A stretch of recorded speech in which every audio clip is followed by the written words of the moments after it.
नमस्कार। संगीत समाधान में मैं मधु शुक्ला आप सभी का हार्दिक स्वागत करती हूँ। दोस्तों, पिछले एक वीडियो में मैंने वाद्यों के वर्गीकरण की चर्चा की थी।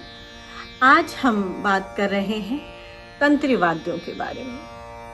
तो तंत्री वाद्य, जैसा कि शब्द से ही स्पष्ट है कि तंत्री और वाद्य, यानी जिसमें तार लगा हुआ हो ऐसा वाद्य। तो वाद्य किसको कहते हैं? वादयितुं योग्यम वाद्यम, अर्थात जिसे बजाया जा सके, जो बजाने के योग्य हो, वो वाद्य है। तो वाद्य शब्द बनता है वद धातु से। वद धातु अर्थात बोलना। तो जो तारों से बोल सके, जिसमें स्वर व्याप्त हो, जिसका विस्तार हो सके, जो भाव, रस, अलंकार, छंद की प्रतीति अपने स्वरों के माध्यम से कर सके, वो बिल्कुल हृदय में तक पहुंच जाए, वो बात बिल्कुल स्पष्ट हो जाए कि वो क्या कहना चाह रहे हैं। ऐसे जो सामर्थ्य का वाद्य है वो है तंत्री वाद्य। भरत ने 2 प्रकार की वीणाओं की चर्चा की है, शारीरिक वीणा और मानुषी दारवी। तो शारीरिक वीणा में आप देखेंगे कि हमारा कंठ जो है उसे वीणा की संज्ञा दी गई है और वो ईश्वर द्वारा रचित है। किंतु जो मानुषी वीणा है वो मनुष्य द्वारा रचित है और कहीं कहीं तो ये मनुष्य की जो गात्र वीणा है, जो शारीरिक वीणा है, उससे ज्यादा श्रेष्ठ हो जाता है, क्योंकि इसमें बहुत सारी ध्वनियां एक साथ निष्पन्न हो सकती हैं। बहुत सारे स्वर को अलग सप्तक में दिखाया जा सकता है। तो जैसे मत, कोकिला आदि कई वाद्यों का जिक्र आता है जिनमें कई सारी ध्वनियां, संतूर है, सितार में भी तरब के तार से और उससे चिकारी से आप देखते हैं कि बहुत सारे स्वरों को एक साथ उत्पन्न कर सकते हैं और ऐसी क्षमता कंठ में नहीं है। अगर हम कंठ में हारमोनियम, जो आप आज का वाद्य देखेंगे, उसमें भी आप कॉर्ड्स लगा सकते हैं और कॉर्ड्स के साथ 2 जो संवाद के स्वर हैं उनको एक साथ कर सकते हैं। 2 आवाजें भी आप एक साथ निकाल सकते हैं। कैशियो जैसे आजकल आधुनिक वाद्य में भी आप देखते हैं कि बहुत सारे हम आवाजों को एक साथ प्रयोग कर सकते हैं। ऐसा जब हम कंठ से करेंगे तो हमें अलग अलग व्यक्ति रखने होंगे। एक व्यक्ति में एक साथ कई ध्वनियां निकालने की क्षमता नहीं होती है। और ये जो वाद्य हैं वो वाद्य पूरी तरह से रागों का विस्तार कर लेते थे और समय के अनुरूप अपनी जो भावों की अभिव्यंजना है वो कर लेते थे। तो जब हम वैदिक काल में देखेंगे तो वेद में जगह जगह पर बहुत सारे वाद्य हैं, उनकी चर्चा आती है। ये वाद्य किस चीज़ से बने होते थे, हम इन पर दृष्टि डालेंगे। राधा गोविंद सार नामक ग्रंथ में कहा गया है कि तांत व लोहे के तार जो साथ में बांधे जाते हैं उनमें 7 स्वर, 22 श्रुति, 21 मूर्छना, तान, अलंकार, जाति आदि सभी प्रकट होते हैं। तो इस प्रकार हम देखते हैं कि जब लंबाई, चौड़ाई, ऊंचाई से संतुलित हो और तांत, तुम्ब, लकड़ी, हाथी, कांस, ब्रिज, दंड, चर्म, सारिकाएं सभी समुचित रूप से प्रयोग की गई हो तो वो साज सारे भावों को अभिव्यक्त कर सकता है। स्वरों की आंदोलन संख्या, गुणांतर, स्वर, श्रुति आदि सिद्ध तंत्री वाद्य पर ही सहजता से हो सकते हैं।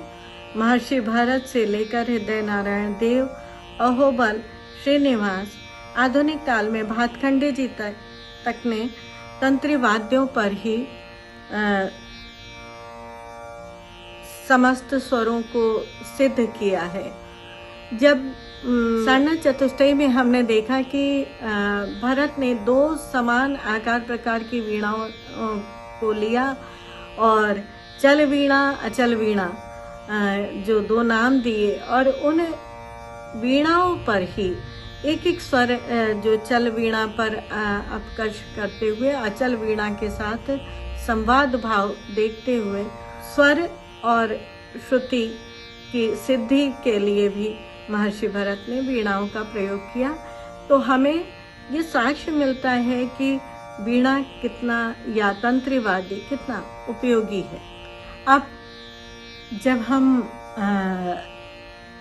तंत्री वाद्यों का इतिहास देखें तो हमें वैदिक वाङ्मय में समय समय पर तो हमें करकरी, गरगरी और अघाटी वीणा जैसे अनेक वीणाओं की जगह जगह पे चर्चा प्राप्त होती है। एक ऋग्वेद के शांखायन ब्राह्मण में एक कथा मिलती है कि कण्व को असुरों ने बांध दिया था और आंखों को बंद करके कहा कि समय बताओ। तो ऐसे समय में अश्विन देव ने जो वीणा बजाई और वीणा पर प्रातःकालीन राग बजाया, तो राग को सुनकर उन्होंने समय बता दिया। अब ये तंत्री वाद्य तो यहाँ पे उसका प्रमाण मिलता ही है।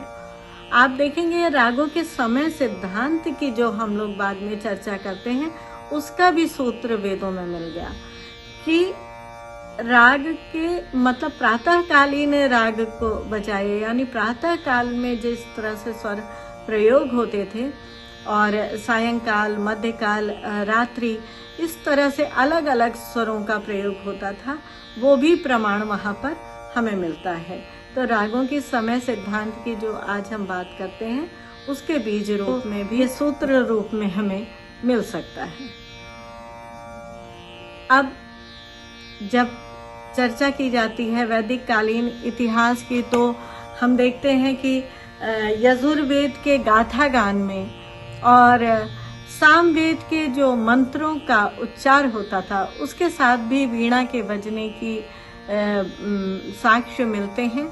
और इसमें जगह जगह पे सामगान के साथ तो आप देखेंगे पूरा सामगान ही वीणाओं के साथ होता था। तो तंत्री वाद्य के बहुत सारे जो उपयोग के जो प्रमाण हैं वो वैदिक साक्ष्यों में मिलते हैं। अब जब वैदिक काल के बाद हम देखते हैं तो पुराण की बात आती है, तो रामायण महाभारत हमारे 2 बहुत ही बहुमूल्य हमारे जीवन के आदर्श पुराण हैं। और उन पुराणों पे जगह जगह पर तंत्री वाद्य बजाने की बात आती है। वो दशरथ की अयोध्या हो, सुग्रीव की किष्किंधा हो, या रावण की लंका हो, उसमें रावण को तो खुद भी कहा गया है कि वो बहुत अच्छे वीणा वादक थे और उसको बजाकर भी उन्होंने शिव को प्रसन्न किया है। और आमोद प्रमोद में तो वाद्य और नर्तन का प्रयोग पुराणों में जगह जगह पे मिलता ही है।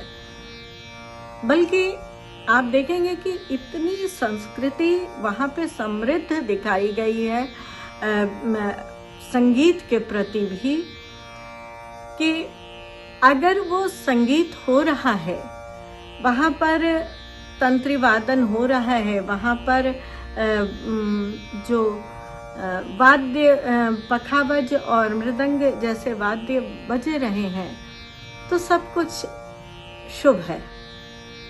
एक उदाहरण के रूप में जो बात मिलती है कि जब महाराज दशरथ की मृत्यु हो गई थी, राम का वनगमन हो गया था, तो अयोध्या नगरी बहुत ही उदास थी और उस उदासी में वहाँ पर कोई भी गा बजा नहीं रहा था। तो जब भरत अपने ननिहाल से लौटते हैं और अयोध्या में प्रवेश करते हैं, तो फिर वो देखते हैं कि कहीं भी तंत्री वाद्यों का वादन नहीं हो रहा है, कहीं भी कुछ सांगीतिक ध्वनियाँ नहीं सुनाई पड़ रही हैं। तो उनके हृदय में एक शंका होती है और वो सोचते हैं कि कहीं कोई अमंगल तो नहीं हो गया। तो इसका प्रमाण ये है कि अगर वाद्य बज रहा है, संगीत प्रयोग किया जा रहा है, तो सब शुभ ही शुभ है, और अगर इसका प्रयोग नहीं हो रहा है तो कुछ न कुछ अमंगल घटित हुआ है, जिस कारण से संगीत विहीन हमारा राज्य है। महाभारत में भी चर्चा मिलती है कि जब महाराज इंद्र के दरबार में अर्जुन जाते हैं, तो वहाँ पर तुम्बरु ऋषि ने वीणा वादन कर और रंभा, उर्वशी ऐसी अप्सराओं ने नृत्य करके उनका स्वागत किया था। साथ ही एक चर्चा आती है, जब अज्ञातवास किया था पांडवों ने, तो उस दौरान अर्जुन ने बृहन्नला के रूप में गायन, वादन तथा नृत्य की शिक्षा उत्तरा को दी थी। तो ये रामायण और महाभारत दो ऐसे हमारे पुराण हैं जिनमें जगह जगह संगीत की और विशेषकर तंत्र वाद्यों की भी स्पष्ट रूप से चर्चा मिलती है। जब हम अन्य पुराणों में भी देखें, तो जैसे कि स्कंद पुराण है, उसमें जब भगवान शिव को प्रदोषकालिक पूजा करते हुए दर्शाया गया है, और उस समय माँ सरस्वती द्वारा वीणा वादन की चर्चा की गई है। तो स्कंद पुराण में ये साक्ष्य मिलता है। मार्कंडेय पुराण में कहा गया है कि जब वेणु, वीणा जैसे वाद्य बजते हैं, तो कोई भी आसुरी शक्तियां प्रभावित नहीं होती।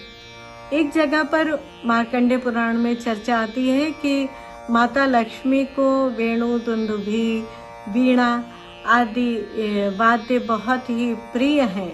तो इनको बजाकर जब आराधना की जाती है तो वो प्रसन्न होती। अब साथ ही साथ कुछ और भी उदाहरण मिलते हैं, जैसे कि मार्कंडेय पुराण के अनुसार ही प्रसिद्ध संगीताचार्य कंबल तथा अश्वतर नाग ने भगवान शिव को प्रसन्न करने के लिए कैलाश पर्वत पर तंत्र लय युक्त गीतों का गान किया था। तंत्र वाद्यों में वीणा, वल्लकी, महती एवं तुम्बी वीणा का उल्लेख पुराणों में मिलता है। हरिवंश पुराण में भी छालिग्य गान के साथ नारद द्वारा वीणा की संगत का वर्णन है। हरिवंश पुराण में नारद को महती वीणा गले में डालकर तीनों लोकों में विचरण करने वाला बताया गया है। साथ ही वल्लकी वीणा में सप्त स्वरों की मूर्छना करके वे गायन वादन करते थे, ऐसा भी वर्णन मिलता है। तो पर्याप्त साक्ष्य मिलते हैं जो पुराणों में। ये तो कुछ उदाहरण हैं, आप देखेंगे तो और भी अनेक उदाहरण आपको प्राप्त होंगे।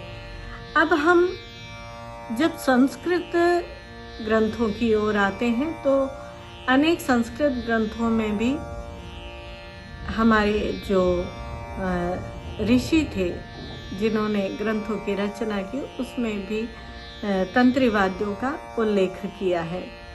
संस्कृत ग्रंथों में भी तंत्री वाद्यों का प्रचुरता से प्रयोग पाया जाता है। और आप देखेंगे कि महाकवि कालिदास और भास ने तंत्री वाद्यों की बहुत जगह चर्चा की है। अगर मेघदूत देखा जाए, शाकुंतलम देखें हम, तो बहुत जगह पे तंत्री वाद्यों के प्रयोग की बात आती है। शकुंतला की सखियां तंत्री वाद्य बजा रही हैं। मेघदूत में जो विरहनी जो यक्षिणी है वो बहुत रोती है, तो उसके अश्रु से जो वीणा के तार हैं वो बार बार बेसुरे हो जा रहे हैं और वो फिर से उसे मिलाती है। इसी प्रकार जब आप रघुवंश देखेंगे तो उसमें भी इंदुमती के जो मृत शरीर है उसको उन्होंने विस्वत जो तंत्री वीणा है उस प्रकार अस्त व्यस्त कहा है। तो छोटी छोटी बातों में भी किस तरह से तंत्री वाद्य के शब्दों का प्रयोग हुआ है, ये हमें अनेक साक्ष्य मिलते हैं। कालिदास तो श्रृंगार रस के भी कवि थे और उन्होंने तो ऋतु संहार नामक ग्रंथ में वीणा के तान जो वीणा से निष्पन्न हो रही है उसको माना है कि वो कामोद्दीपन की जो भावना है उसको उद्दीप्त करती है, काम की भावना को उद्दीप्त करती है। तो इस प्रकार आप देखेंगे कि पूरे ही संस्कृत ग्रंथों में आप माघ, भास, कालिदास, इनके सभी ग्रंथों को देखेंगे तो कहीं ना कहीं किसी न किसी तंत्री वाद्य की चर्चा किसी भी रूप में आती ही है। तो हमें संस्कृत ग्रंथों में प्रचुर मात्रा में तंत्री वाद्य का प्रयोग प्राप्त होता है। आज के लिए बस इतना ही। नमस्कार।